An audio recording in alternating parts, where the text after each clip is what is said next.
యాక్చువల్గా ఈ group 1 group 2 exams రాసేవాళ్ళు ప్రిపేర్ అయ్యేవాళ్ళు కానివ్వండి, రాసేవాళ్ళు కానివ్వండి, కామన్గా ఈ క్వశ్చన్స్ అయితే మస్ట్గా అడుగుతారు, ఈ క్వశ్చన్స్ అయితే మస్ట్గా వస్తాయి, దీని మీద ఫోకస్ ఎక్కువగా చేయాలి అనేవి ఏమన్నా ఉంటాయా సార్? జనరల్గానండి గ్రూప్ 1 రాసి విద్యార్థి ఫస్ట్ చేయాల్సిన పని ఏంటంటే గ్రూప్ 2 కానివ్వండి, ఫస్ట్ సిలబస్ అంతా బట్టి కొట్టాలి.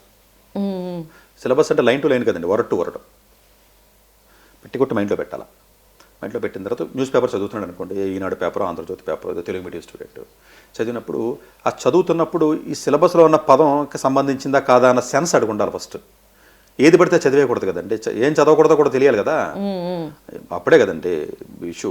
సో ఎప్పుడైతే మీకు ఆ చదివేటప్పుడు ఏది సిలబస్కి సంబంధించినటువంటి ఏ కాంటెంట్ అయితే మీకు న్యూస్ పేపర్లో ఈవెంట్స్ ఏదైతే కరెంట్ ఈవెంట్స్ వస్తాయో ఒక లాస్ట్ 1 ఇయర్కి సంబంధించి ఆ ఈవెంట్స్ ఎప్పుడు కూడా మీకు చాలా ఇంపార్టెంట్గా ఉంటాయండి. ఆ ఈవెంట్స్ మీద ఎక్కువ మీరు ఫోకస్ మీరు పెట్టుకున్నట్లయితే జనరల్గా అది చాలా ఇంపార్టెంట్. 1. 2, ఏదైతే ఇండియాలో కానీ తెలంగాణ రాష్ట్రంలో కానీ ప్రపంచంలో కానీ కొన్ని బర్నింగ్ ఇష్యూస్ జరుగుతూ ఉంటాయండి.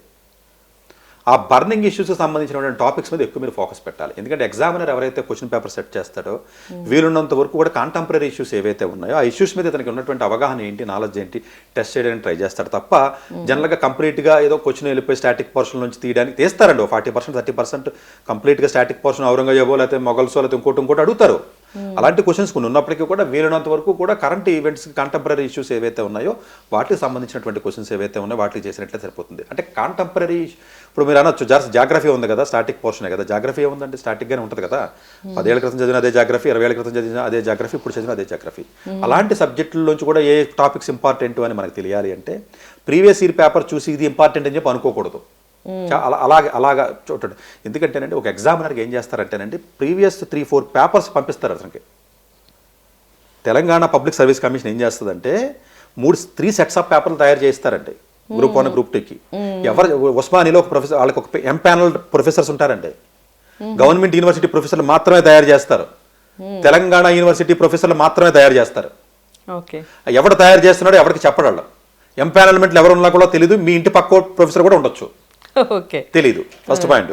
ఆ ప్యానల్కి ఆ ప్రొఫెసర్కి ఏమి ఎటువంటి డైరెక్షన్స్ ఇస్తారు అంటే ఈ పేపర్ ఇన్ని మార్క్స్కి ఉంటుంది, ఈ క్వశ్చన్కి ఇన్ని మార్క్స్ వెయిటేజ్ ఉంటుంది, ప్రీవియస్ ఇయర్ పేపర్స్ ఈ 4 పేపర్స్ ఇవి, ఈ ప్యాటర్న్ ఇవ్వండి అంటారు అంతే అతన్ని. అలా ఎన్నమన్నప్పుడు ఆ ప్రీవియస్ ఇయర్ పేపర్లో ఉన్నటువంటి క్వశ్చన్స్ జస్ట్ అతను ఒక ఐడియా గురించి తప్ప ఆ ఏరియాస్లోంచి క్వశ్చన్ ఇస్తాడు అనుకోవడం తప్పు. సిలబస్ మొత్తం మీరు చూసుకోవాల్సిందే. కానీ ఏది ఇంపార్టెంట్ ఏది ఇంపార్టెంట్ అన్న ఏరియా కావాలి అనుకున్నప్పుడు జనరల్గా ఏదైతే బర్నింగ్ ఇష్యూస్ ఉన్నాయో అంటే ఫర్ ఎగ్జాంపుల్ ఇప్పుడు అగ్రికల్చరల్గా ఫర్ ఎగ్జాంపుల్ ఏదో ఒక ధర్నా జరిగింది, లేకపోతే ఏదో రైసు కొనుక్కోవట్లేదు, తెలంగాణ గవర్నమెంట్ పట్టుకెళ్ళట్లేదు, లేకపోతే ఎవరు ఎక్స్పోర్ట్ అవ్వట్లేదు, లేకపోతే ఎక్సెస్ అయిపోయింది అనేది ఒక ఇష్యూ జరిగిందండి మనకి తెలంగాణ గవర్నమెంట్లో జరిగింది. ఫర్ ఎగ్జాంపుల్ మీరు ఏం చేయాలి, అగ్రికల్చర్కి సంబంధించిన టాపిక్లో రైస్కి సంబంధించి, రైస్ ప్రొడక్షన్కి సంబంధించి, రైస్ ఎకానమీ గురించి, అగ్రికల్చర్ జీడిపి గురించి దానికి సంబంధించిన టాపిక్స్ అన్నింటి మీద గ్రిప్ వచ్చింది అనుకోండి, అది రీసెంట్గా జరిగిన ఇన్సిడెంట్ కదా, క్వశ్చన్ స్టార్ట్ అందులో పిక్ వస్తాడు వాడు. జరిగింది కదా అంటే డైరెక్ట్గా జరిగిన దాంట్లో తీసుకురాడు, దాని రిలేటెడ్ అగ్రికల్చరా లేకపోతే సైన్స్ అండ్ టెక్నాలజీ ఇంకోటి అంటే రీసెంట్గా జరిగినటువంటి కరెంట్ ఈవెంట్స్లోంచి స్టాటిక్ పోర్షన్ తీస్తాడు. అది స్టాటిక్ పోర్షనే. అగ్రికల్చర్ అనేది ఎప్పుడు అగ్రికల్చరే కదండి. కానీ ఆ అగ్రికల్చర్లో ఏ టాపిక్ ఇంపార్టెంట్ అంటే జరిగినటువంటి రీసెంట్ ఇన్సిడెంట్లోంచి తీస్తాడు. మీకు అర్థమైందా? డైనమిక్ ఆస్పెక్ట్స్ని రిలేటెడ్ స్టాటిక్ తీస్తాడు. ఇప్పుడు ఎకానమీ ఉందనుకోండి ఫర్ ఎగ్జాంపుల్, మనకి ఎకానమీలో సంబంధించినటువంటి రీసెంట్ ఈవెంట్స్ ఏవైతే మనకు ఉన్నాయో అలాంటి ఈవెంట్స్ తీసుకొచ్చి బడ్జెట్ లేకపోతే ఇంకొకటో లేకపోతే పథకాలు దానికంటే బెస్ట్గా టైం తక్కువ ఉంది రాబోయే ఈ తలనొప్పులన్నీ మనం పడలేకపోతున్నాం అనుకుంటే సింపుల్గా తెలంగాణ గవర్నమెంట్ వెబ్సైట్లోకి వెళ్ళిపోయి ఒక్కొక్క మినిస్ట్రీకి ఒక వెబ్సైట్ ఉంటుంది తెలుసా మీకు, అగ్రికల్చర్ హోమ్ డిపార్ట్మెంట్ అని అట్లా ఆ డిపార్ట్మెంట్ వెబ్సైట్లో అన్ని పథకాలు వాళ్ళు రాస్తారండి, గవర్నమెంట్ పథకాలు. అసలు ఆ గవర్నమెంట్ ఎలా ఫంక్షన్ చేస్తుంది, గవర్నమెంట్ డ్యూటీస్ ఏంటి, ఆ యొక్క స్ట్రక్చర్ ఎలా ఉంది, అవన్నీ కూడా పూర్తి అవగాహన తెచ్చుకోవాలండి స్టూడెంట్. తెచ్చుకుంటే గవర్నమెంట్ తెలంగాణ గవర్నమెంట్ ఏ విధంగా ఫంక్షన్ చేస్తుంది అన్న విషయం కానీ మీకు తెలిస్తే మీకు గ్రిప్ వచ్చింది, ఏ డిపార్ట్మెంట్ ఉంటుంది, ఏ అంశాల మీద చేస్తున్నారో, గవర్నమెంట్ కొత్త పాలసీలు ఏంటి, పాలసీ ఎట్లా ఇంప్లిమెంట్ చేస్తున్నారో, ఎంత బడ్జెట్ ఇచ్చారు, దానివల్ల గవర్నమెంట్కి ఎంత అమౌంట్ ఖర్చు పెడుతున్నారు, దానివల్ల ప్రజలకి ఎంత మేలు జరిగింది, ఇలాంటి ఇన్ఫర్మేషన్ అంతా కూడా వెబ్సైట్లో పెడతారండి మన తెలంగాణ గవర్నమెంట్. జనాలు ఎవరు స్టూడెంట్స్ వెబ్సైట్ చదవమని ఎవరు ఇప్పుడు వరకు చెప్పుకుంటారండి వెబ్సైట్లు చూడాలంటే. ఆ వెబ్సైట్ ఎప్పుడైతే చదివారో దాంతోపాటు కరెంట్ ఈవెంట్స్ ఎప్పుడైతే చూసారో జనరల్గా అంటే ఎగ్జామినర్ ఎప్పుడు కూడా అంటే ఏదో పురాతన కాలంలో ఉన్న మ్యాటర్ పట్టుకొచ్చి ఇద్దామని అనుకోడండి, అది ఉపయోగం లేదు కదా. మీకు విషయ పరిజ్ఞానం ఏ విధంగా ఉంది అని టెస్ట్ చేస్తారు కాబట్టి జనరల్గా లాస్ట్ ఇయర్ గ్రూప్ 1 జరిగినప్పుడు ఉన్నటువంటి టాపిక్స్ ఇప్పుడు ఉండాలని లేదు. సిలబస్ అదే అయినప్పటికీ కూడా ఈలోపు చాలా ఇష్యూస్ జరిగి ఉంటాయి కాబట్టి ఈ జరిగిన ఇష్యూస్కి సంబంధించిన సరౌండింగ్ విషయాలు మీరు డిగ్ చేయమంటాను నేను. డిక్ చేసి దాని మీద అందు గురించే కదా 4 సార్లు రాసినా కూడా సక్సెస్ అవునాడు. ఫస్ట్ అటెంప్ట్ రాసి ఎలా సక్సెస్ అవుతాడంటే ఆ 4 సార్లు చదివినాడు అప్పుడున్న ఈవెంట్స్ మీద ఫోకస్ పెట్టి ఉంటాడు కదా, మొత్తం కన్ఫ్యూజ్ అయిపోయి ఇది కూడా పోతాడికి. ఫ్రెష్గా ఒకసారి చదువుతాడు కదా వీడికి ఈజీ. ఓకే, అంతే కదండి జనరల్గాను. సో అందులో కరెంట్ ఈవెంట్స్ మీద గ్రిప్ ఎక్కువ ఉండాలండి. దానికి సంబంధించి రిలేటెడ్ టాపిక్స్ ఏవైతే ఉంటే దానికి తీసుకుంటూ గవర్నమెంట్ వెబ్సైట్స్ మీద చూసుకుంటూ న్యూస్ పేపర్లో ఉన్న ఆర్టికల్స్ సిలబస్ని పట్టి దానికి సంబంధించినటువంటి ఆర్టికల్స్ని మాత్రమే బయటకు తీసుకుంటూ అనాలిసిస్ చేసుకుంటూ ఆల్ ఇండియా రేడియో న్యూస్ కానీ లేకపోతే గవర్నమెంట్ అఫీషియల్ రేడియో న్యూస్ ఉంటుంది తెలుసా మీకు? ఇప్పటికీ తెలంగాణలో ఉందండి. చాలా మంది రేడియో న్యూస్ ఏంటంటారు, అది అఫీషియల్ న్యూస్ అండి. యూట్యూబ్లోను లేకపోతే ఇంటర్నెట్లోను న్యూస్ వినకూడదండి, అదే బయాస్గా ఉంటాయి కదండి. పొలిటికల్ డిబేట్లు వినకూడదు, అది దాటి వల్ల మనకి గ్రూప్ 1 వాళ్ళకి ఉపయోగం, ఎవరికి సంబంధించిన వాళ్ళు చెప్పుకుంటూ ఉంటారు. అది అందువల్ల అలాంటి వాటికి కాకుండా గవర్నమెంట్కి సంబంధించినటువంటి సోర్సెస్ ఏవైతే ఉన్నాయో ఆ సోర్సెస్ మీద డిపెండ్ అయ్యి కొంత ఇన్ఫర్మేషన్ వికీపీడియాలోకి వెళ్ళినట్లయితే గూగుల్లో ఏ ఇన్ఫర్మేషన్ పెడితే ఆ ఇన్ఫర్మేషన్ కొట్టకూడదండి. వికీపీడియాని మాత్రమే మీరు ట్రస్ట్ చేయాలి. వికీపీడియాలో ఇప్పుడు పర్ఫెక్ట్గా ఇన్ఫర్మేషన్ ఉంటుందండి. అది చూసుకుని చక్కగా నోట్స్ రాసుకుని ప్రిపేర్ అయినట్లయితే జనరల్గా 8 to 9 monthsలో మీకు గ్రిప్ వస్తుందండి ఫస్ట్ చదివినా కూడా. ఓకే, సో ఎలా చదవాలి ఏం చదవాలి అనేది క్లియర్గా చెప్పారు. అయితే చదవాలి అనుకున్న వాళ్ళకి, అసలు ఈ గ్రూప్స్ ప్రిపేర్ అవ్వాలి అనుకున్న వాళ్ళకి ఈ టైం టేబుల్ ఎలా సెట్ చేసుకోవాలి? అందరికీ ఉండేది 24 గంటలే కదా సార్. ఈ 24 గంటలని వాళ్ళు ఎలా టైం టేబుల్ చేసుకోవాలి, ఆ టైం టేబుల్ని ఎలా ఫాలో అవ్వాలి, దానివల్ల ఎలా ర్యాంక్? జనరల్గా చాలా మంది అడిగే క్వశ్చన్ టైం టేబుల్ ఎలా సెట్ చేసుకోవాలి, ఎన్ని సంవత్సరాలు చదవాలి, ఎన్ని సంవత్సరాలు, కొంతమంది నెలలో ఎన్ని సంవత్సరాలు అడుగుతూ ఉంటారు. రెగ్యులర్గా స్టూడెంట్స్ మమ్మల్ని అడుగుతూనే ఉంటారు కదా 20 ఏళ్ళ నుంచి. అంటేనంటే దేనికి కూడా ఒక థంబ్ రూల్ ఉండదండి. ఇప్పుడు మీ బాడీకి మీ మెటబాలిజంకి ఫర్ ఎగ్జాంపుల్ కొన్ని ఫుడ్స్ పడవు, ఆ ఫుడ్ నాకు పడదు కదా.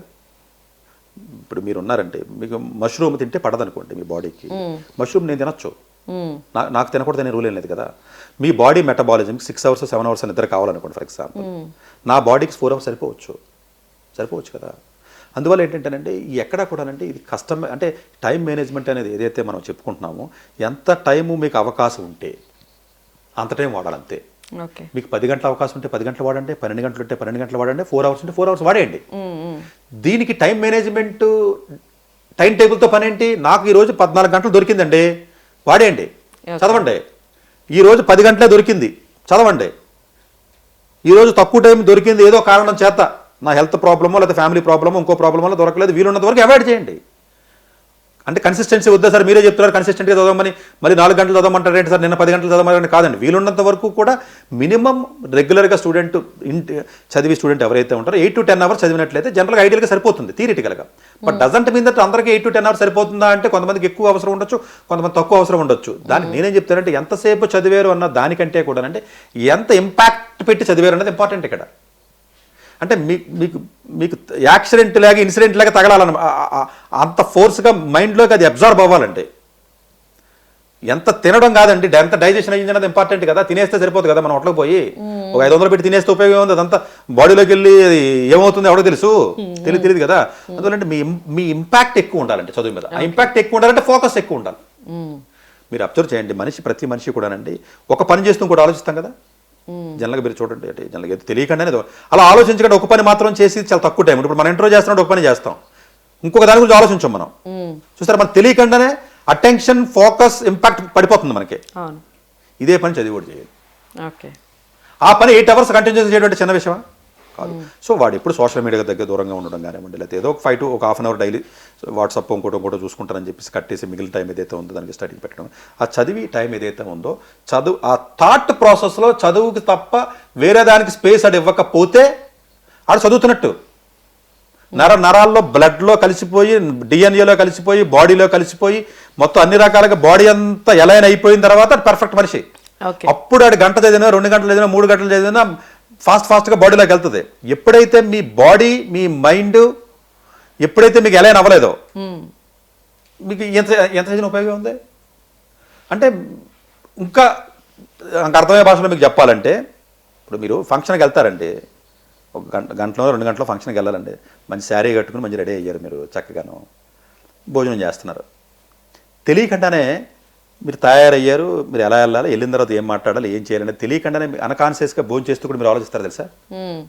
అంటే చదువుతున్నప్పుడు చదువు మాత్రమే చదివి మిగిలిన టైంలో చదువు గురించి ఆలోచించకపోతే ఆ స్టూడెంట్ కాదు.